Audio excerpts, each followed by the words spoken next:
2000 songs. Goes something like this.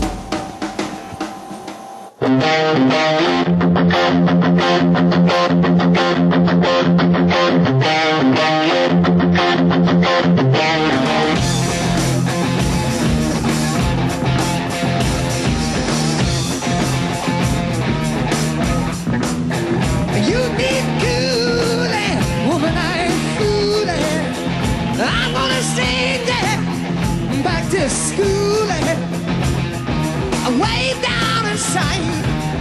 Woman, you need love. I'm gonna give you my love. Gonna give you my love. Oh, want a whole lot of love.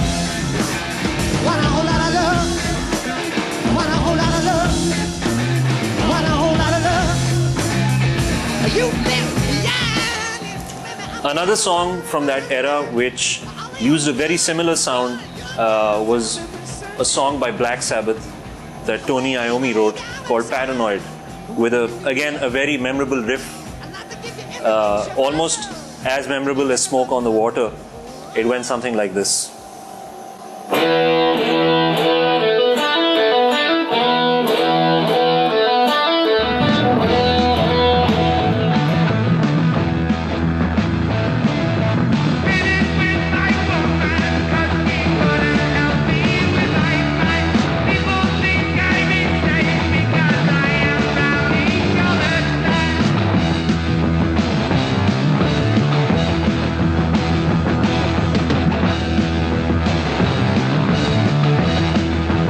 Black Sabbath actually did. They came out of Birmingham, which is an industrial town in the UK.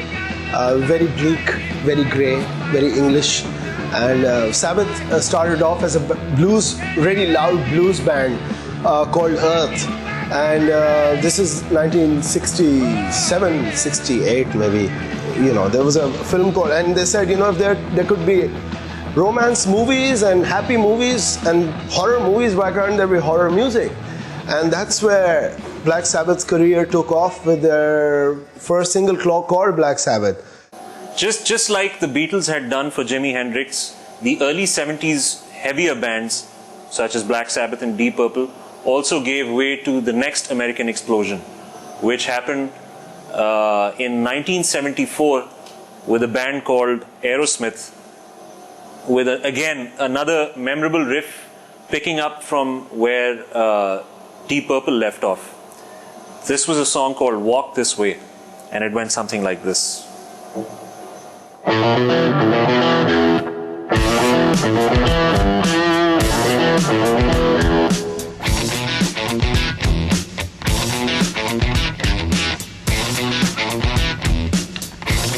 Notice that this riff has elements of funk in it. Funk music had started to take over in the US in terms of disco. Disco had started coming in, and a lot of bands tried to fuse disco with rock music.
Now, since this American invasion included many bands, which included Aerosmith, Kiss, Boston, it also influenced a whole new breed of guitar player, which became fairly evident by the end of the 70s when a kid called Edward Van Halen came out and drove those amps even further by adding distortion pedals to amplifiers.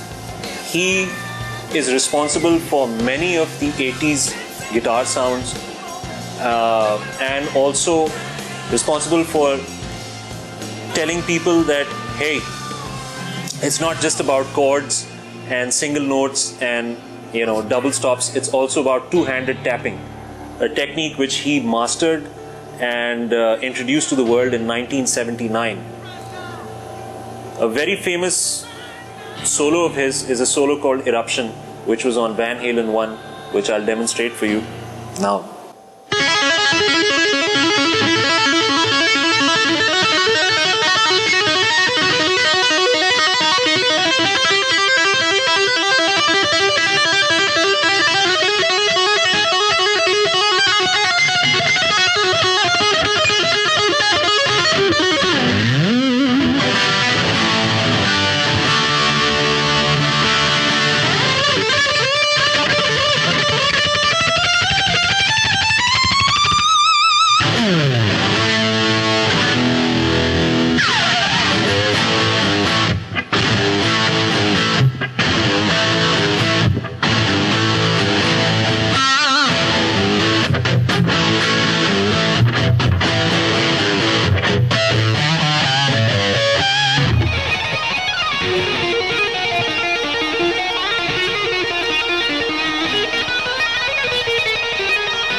Notice that there's many harmonics within the sound. There's much more gain than ever before, and it's played a lot more aggressively. This sound became synonymous with 80s rock. If Kiss turned it up to 11, these guys were turning it up to 12.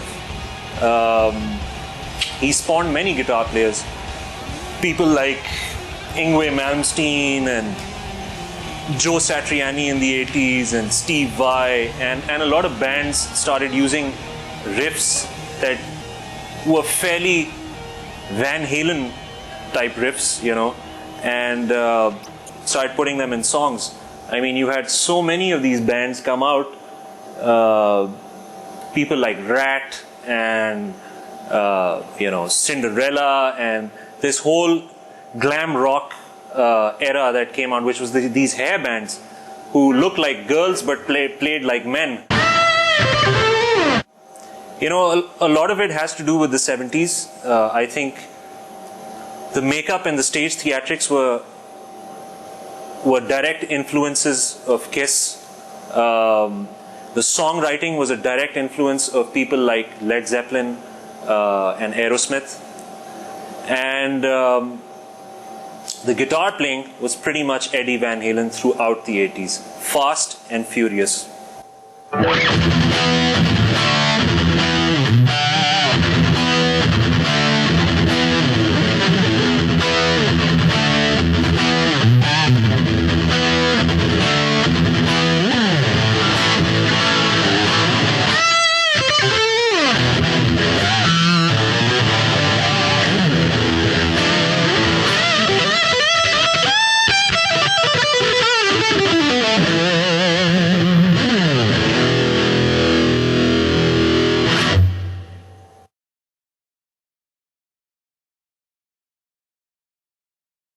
In the mid-80s, apart from glam metal and bands that looked more like girls, there was also a huge underground scene brewing. That underground scene eventually became a thrash metal scene. Thrash metal was a genre that was faster, heavier, harder, and the vocals were kind of difficult to figure out what they were saying initially. But once you figured it out, it was a lot of hate, anger, and rebellion there. There were bands who pioneered that sound, bands like Megadeth, bands like Metallica, and it came